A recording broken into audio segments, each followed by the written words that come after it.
안녕하세요. 오늘은 역대하 35장을 좀 깊이 들여다볼까 합니다.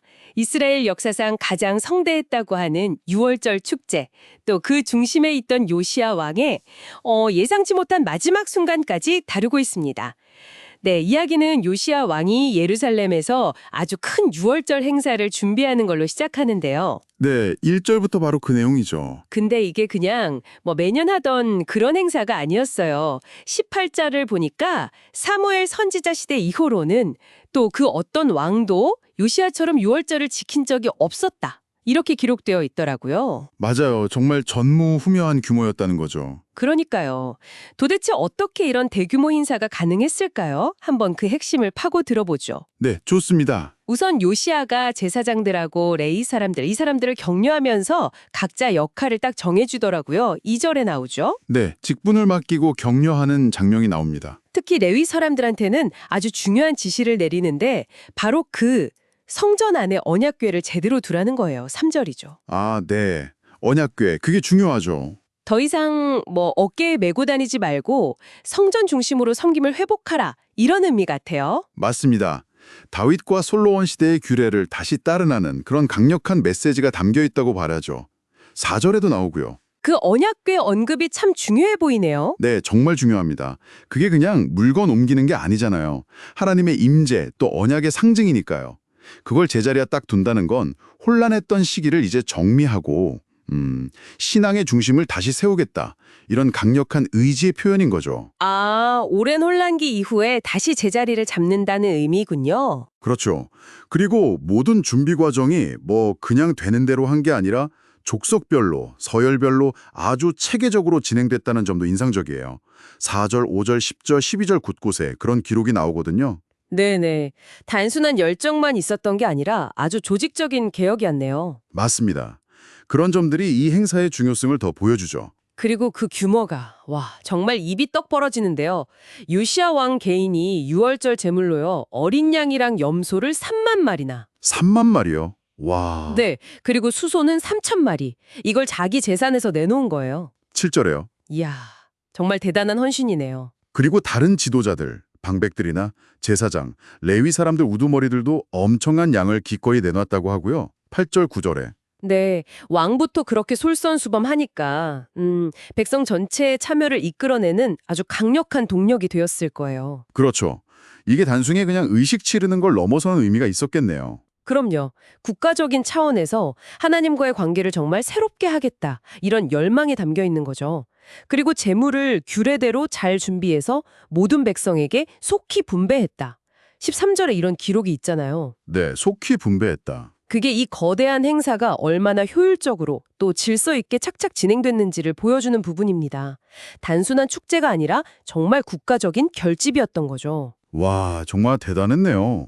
그렇게 유월절을 지키고 또 바로 이어서 7일 동안 무교절까지 지켰다고 하죠. 17절에요. 네, 맞습니다. 정말 신앙 부흥의 최고 정점을 보여주는 것 같은데 근데 있잖아요. 바로 다음 이야기로 넘어가면 분위기가 확 바뀝니다. 20절부터요. 네, 그렇죠. 갑자기 전환이 되죠. 성전 정비를 다 마치고 나서 요시야 왕에게 예상치 못한 위기가 닥쳐요.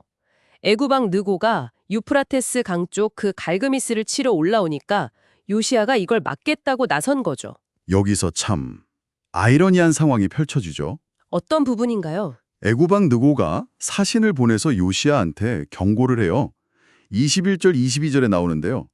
자기는 유다를 치러 온 게 아니다. 다른 족속이랑 싸우러 가는 길이다. 이렇게 말하면서 심지어 하나님이 나에게 명령해서 속히 가라고 하셨다. 이렇게까지 주장을 합니다. 아, 이방 왕이 하나님의 명령을 언급한다고요? 네. 그러면서 하나님이 나와 함께 계시니까 당신은 하나님을 거스리지 말라.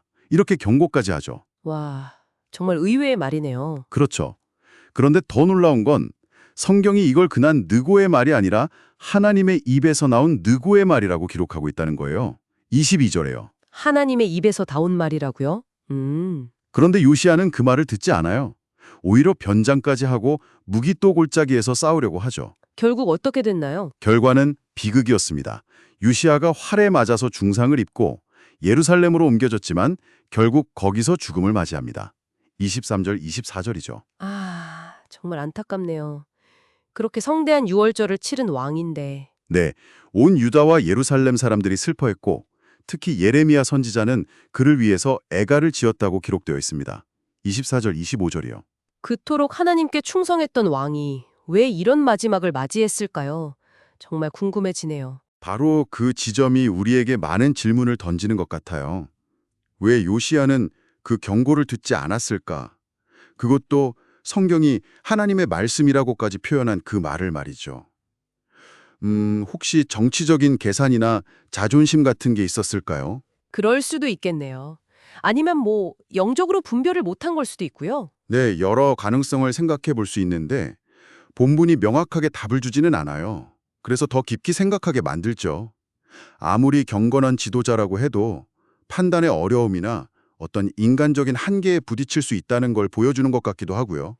네, 역대하 35장이 이렇게 신앙의 최고조에 달했던 그 순간과 또 존경받던 왕의 너무나 허망한 죽음, 이 극적인 대비를 통해 참 많은 생각을 하게 만듭니다. 맞아요. 그의 선한 행적이나 율법 준수는 분명히 기록되어 있지만 26절, 27절 마지막 선택은 정말 큰 물음표로 남는 것 같습니다. 요시야의 이야기는 결국 우리에게 신앙적인 열정이나 순종도 물론 중요하지만 동시에 하나님의 뜻을 분별하는 지혜가 얼마나 중요한지를 다시금 생각하게 하는 것 같아요. 네, 지혜, 분별력, 모든 것을 정말 옳게 행하려고 했던 그런 이상적인 왕이 왜 전쟁터에서 그것도 이방원의 경고를 무시하다가 그렇게 죽음을 맞이했을까? 그의 마지막 선택이 지금 우리에게는 어떤 의미일지 한번 조용히 곱씹어 보시는 것도 좋겠습니다.